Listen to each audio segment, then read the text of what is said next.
संस्था से सर्वे सर्वा भाई गौरव त्रिपाठी जी और यूरो किड्स विद्यालय के प्रबंध तंत्र के सभी साहिबान, प्रिंसिपल मैम, सम्मानित अतिथिगण, सुधी साहित्यकार और साथियों, भाई गौरव जी के आमंत्रण पर पहली बार यहाँ आना हुआ है।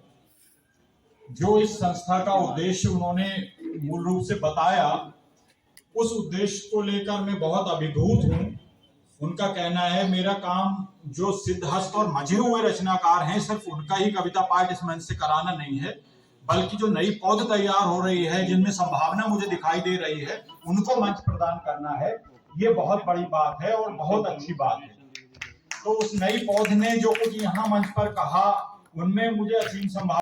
जो बड़ी बात कि जो स्टेज शाही बच्चे होते हैं वो सब कुछ नहीं दिखा, इनोसेंटली बिना किसी झिझक के बच्चों ने अपनी प्रस्तुतियां दी। तो ये जो इस संस्था है, ये इस संस्था का जो नेक काम है वो मुझे फलीभूत होता दिखाई दे रहा है।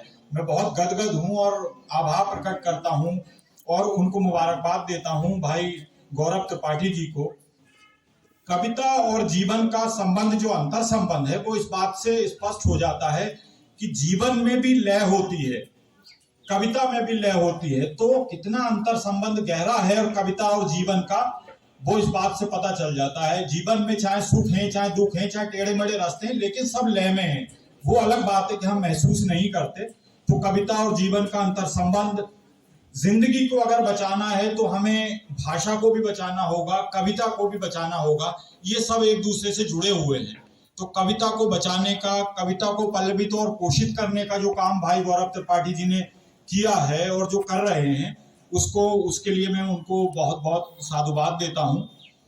और होली के अवसर पर चूंकि ये कार्यक्रम आयोजित किया गया है, मेहमान साहित्यकार भी हमारे बीच हैं, तो मैं गौरवान्वित हूँ। सबसे मुलाकात हुई और ये अच्छा सा माहौल यहाँ बना हुआ है। वैसे तो जैसे गौरव साहब ने परिचय कराया, मैं मूलतः गजल के जरिए कुछ कहने की कोशिश करता हूँ, लेकिन चूंकि होली का अवसर है, होली पर पहले कुछ दोहे हैं होली के, वो प्रस्तुत करता हूँ। फिर एक ताजा गजल है, उसके चंद अशार आपकी खिदमत में। कि दिवाली के दीप हों या होली के रंग, दिवाली के दीप हों या होली के रंग, इनका कर्षण तभी जब हो प्रियतम संग, जब हो प्रियतम संग।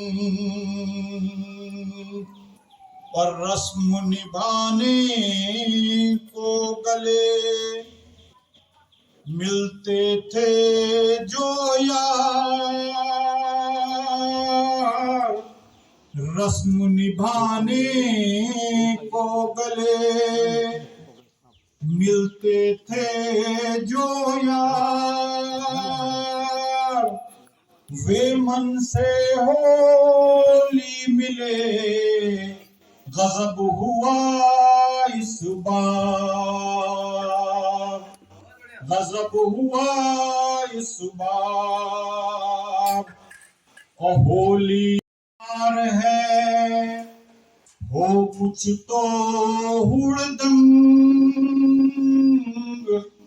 होली का त्योहार है हो कुछ तो हुड़दंग।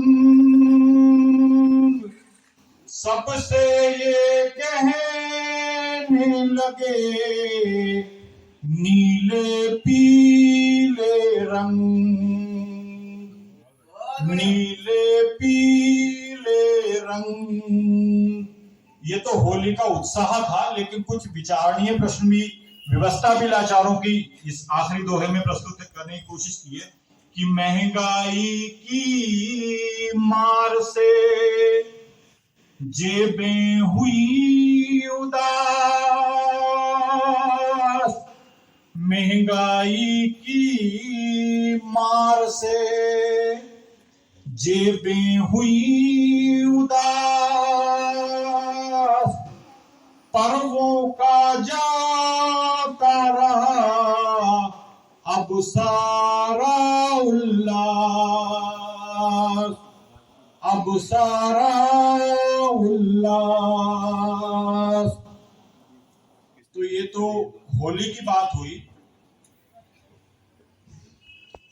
चंद नए अशार हैं। तो कितना रस घोला जाता है, पीछे जाने क्या क्या बोला जाता है। मुंह पर तो कितना रस घोला जाता है, पीछे जाने क्या क्या बोला जाता है। पीछे जाने क्या क्या बोला जाता था है। और ये खास तौर से शेर पे तवज्जो चाहूंगा कि होता था पहले मेयार कभी इनका, होता था पहले मेयार कभी इनका, अब रिश्तों को धन से तोला जाता है। अब रिश्तों को धन से तोला जाता है। होता था पहले मेयार कभी इनका, अब रिश्तों को धन से तोला जाता है। और ये भी बारीक सा शेर हुआ इसमें कि मिल जाती है एक नई इच्छा इसमें, मिल जाती है एक नई इच्छा इसमें, मन को जितनी बार टटोला जाता है। मिल जाती है एक नई इच्छा इसमें, मन को जितनी बार टटोला जाता है। और हालांकि अलगाव बहुत हो रहे हैं, विरोध हो रहे हैं, नफरतें पैदा हो रही हैं, लेकिन ये हकीकत भी है कि अभी भी प्यार जिंदा है। इस शेर में मैंने पेबस करने की कोशिश की है कि फंस जाता है यदि बस्ती का कोई कहीं, फंस जाता है यदि बस्ती का कोई कहीं, खैर खबर को पूरा टोला जाता है। खैर खबर को पूरा टोला जाता है। और खास तौर से फिर ये शेर कि मिल जाते हैं सुख दुख दोनों ही उसमें, मिल जाते हैं सुख दुख दोनों ही उसमें, जब यादों का बस्ता खोला जाता है। मिल जाते हैं सुख दुख दोनों ही उसमें, जब यादों का बक्सा खोला जाता है। और ध्यान सभी का देखा खुद पर तो जाना, बतौर खासी शेर की ध्यान सभी का देखा खुद पर तो जाना, चुप रहकर भी कितना बोला जाता है। ध्यान सभी का देखा खुद पर तो जाना, चुप रहकर भी कितना बोला जाता है। चुप रहकर भी कितना बोला जाता है। और शेर आखिर इस गजल का कि हरदम तो खामोशी ओढ़ नहीं सकते, हरदम तो खामोशी ओढ़ नहीं सकते, वक्त जरूरत मुंह भी खोला जाता है। हरदम तो खामोशी ओढ़ नहीं सकते, वक्त जरूरत मुंह भी खोला जाता है। और मुंह पर तो कितना रस घोला जाता है, पीछे जाने क्या क्या बोला जाता है। पीछे जाने क्या क्या बोला जाता है।